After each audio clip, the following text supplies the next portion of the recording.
Ya, jadi selamat datang kembali guys di channel Bro Ahin. Nah, kali ini di episode ini gue mau review mobil gue nih guys. Sebenarnya di berapa bulan lalu gue udah pernah bikin satu episode kan, nge-review tentang modifikasi yang gue lakukan. Tapi waktu itu gue baru modifikasi kaki-kakinya aja. Nah, sedangkan sekarang sudah banyak perkembangan lagi. Jadi gue mau sesuai dengan request beberapa temen yang penasaran pengen tahu lebih lanjut. Jadi kali ini gue bikin review lengkapnya setelah sudah jadi ya. Oke guys.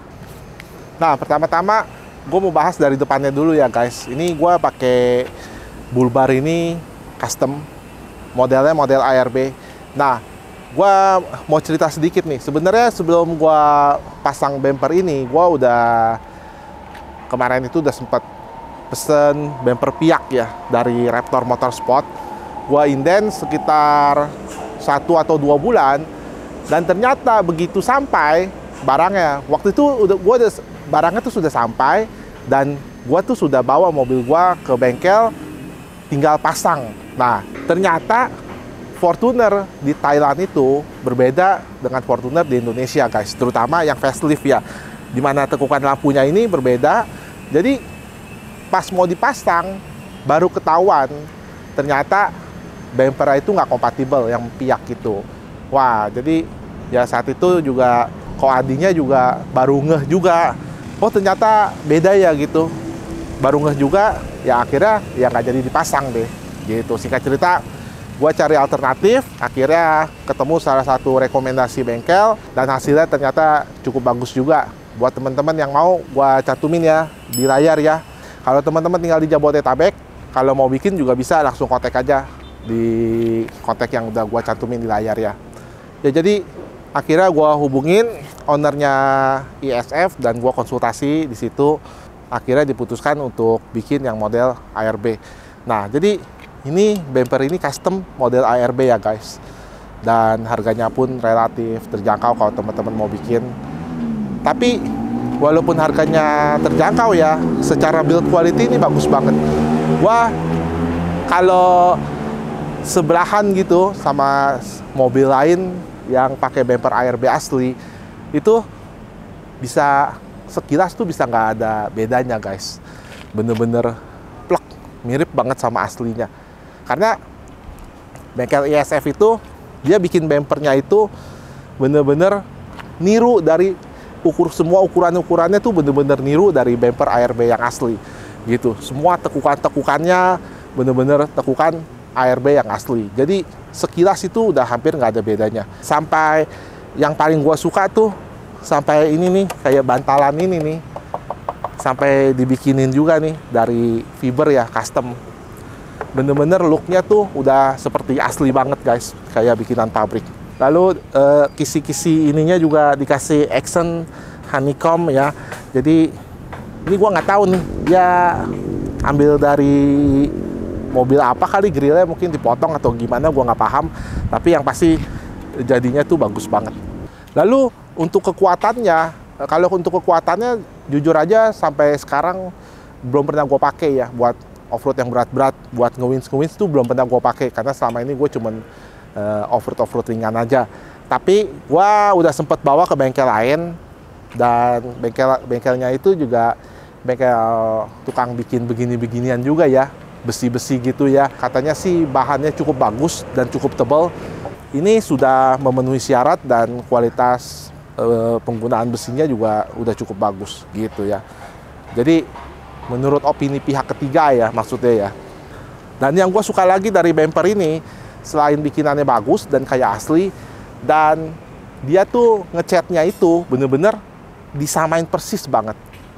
Ini yang mobil gue ya, teman-teman sih bisa request kalau mau cat yang doff atau yang glossy, terserah teman-teman. Tapi kalau gue pilih yang catnya itu yang glossy. Nah, yang gue suka apa? Catnya itu sampai disamain persis sama cat body mobilnya. Jadi Fortuner ini kan hitam itu metaliknya ada, kalau dilihat dari dekat, metaliknya tuh warnanya agak biru-biru begitu guys, bintik-bintik metaliknya. Nah, itu disamain persis sama sama bengkelnya, pengecatannya tuh sama persis untuk bumpernya ini semua.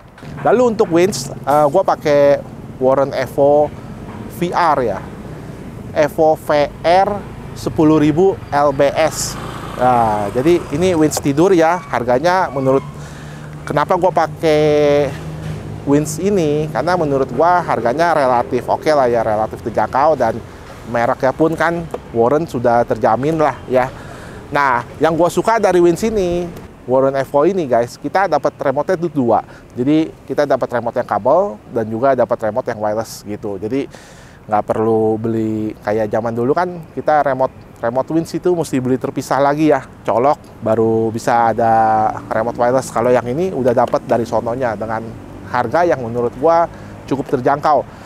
Nah, lalu untuk footstep ini gue juga bikin custom ya guys. Semua yang pembesian ini gue bengkelnya bikinnya tuh di satu bengkel ya, ISF itu. Jadi ini model custom ya, kita dikasih pilihan sih beberapa ya sama si Bro Echa itu, boleh bisa yang model begini ya, gue pilih yang kayak begini.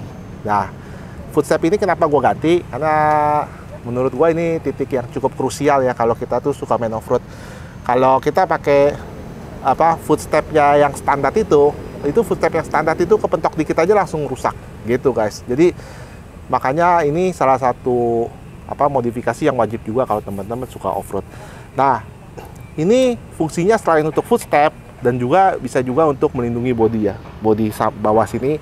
Kalau kita off-road biasa ini nih suka kehajar kalau kita ada akar pohon atau ada batu.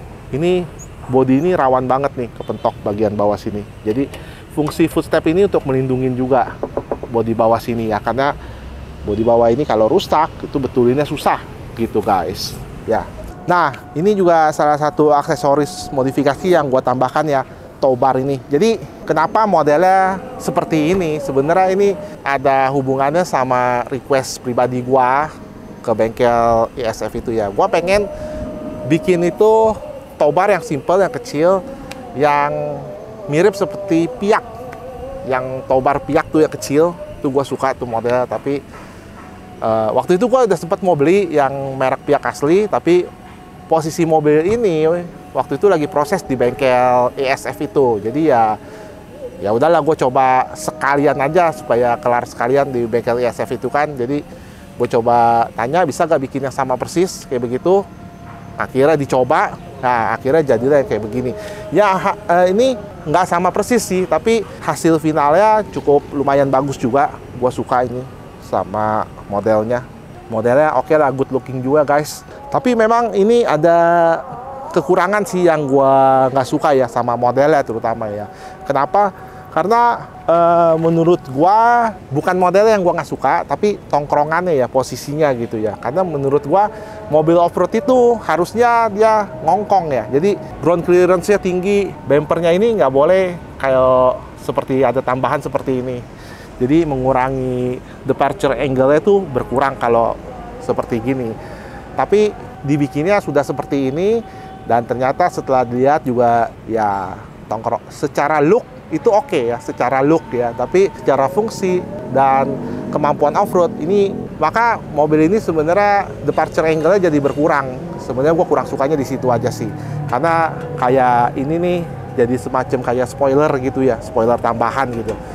Nah, selain itu ini gue bikin roof rack juga di ISF juga, sekaligus gue bikin custom design ya untuk dudukan rooftop tent gua. Nah, jadi gua request sama bengkel itu bikinin bagaimana caranya supaya gua bisa bongkar pasang tenda ini dengan mudah ya. Jadi gua bongkar pasangnya tuh mudah.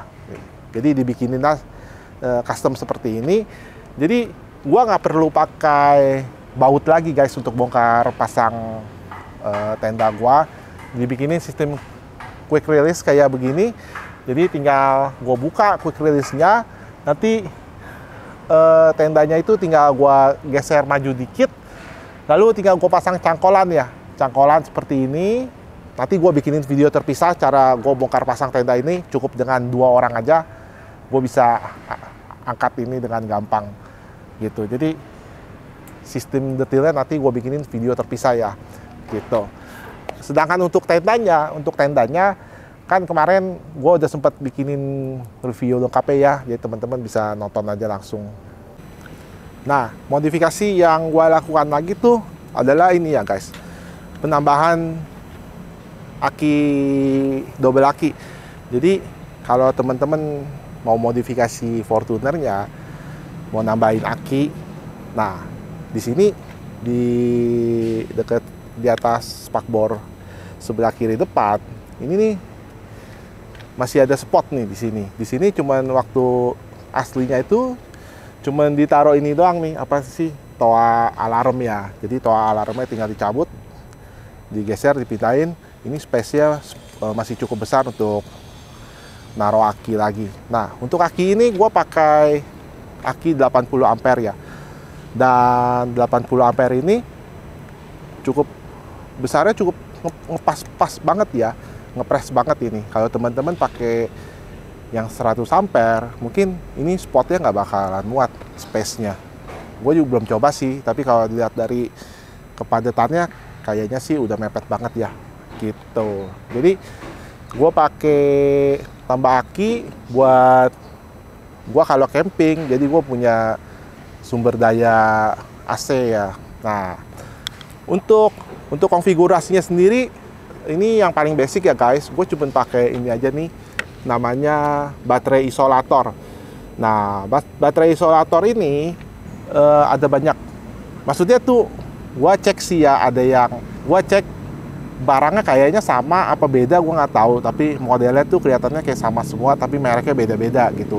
Jadi harganya ada yang berapa ratus ribu sampai ada yang berapa juta. Nah, gue sendiri pakai yang merek Kings ini harganya lumayan mahal, 2 jutaan lebih ya. Ada yang cuman berapa ratus ribu aja. Untuk pemasangannya juga gampang ya, ada petunjuknya. Jadi dari kabel ini, kabel aki yang utama menuju kemana, nanti lanjut lagi kabel yang mana yang menuju ke aki secondary-nya, semua ada semua. Orang bengkel udah paham sih biasanya gitu guys. Nah, untuk penarikan kabel ke inverternya biar mobilnya ada listrik AC, gue pakai kabel NYAF ya, kabel serabut NYAF 25 mm.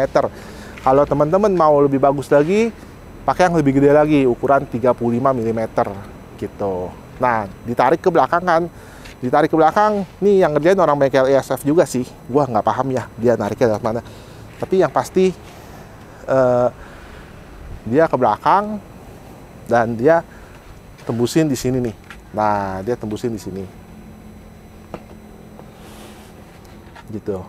Jadi ya, gua di belakang sini cuma pakai inverter aja satu dan nggak dipasang yang rumit-rumit.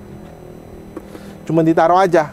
Jadi ya udah ditaruh aja. Memang belakang bagasi gua nggak bikin modifikasi yang macem-macem.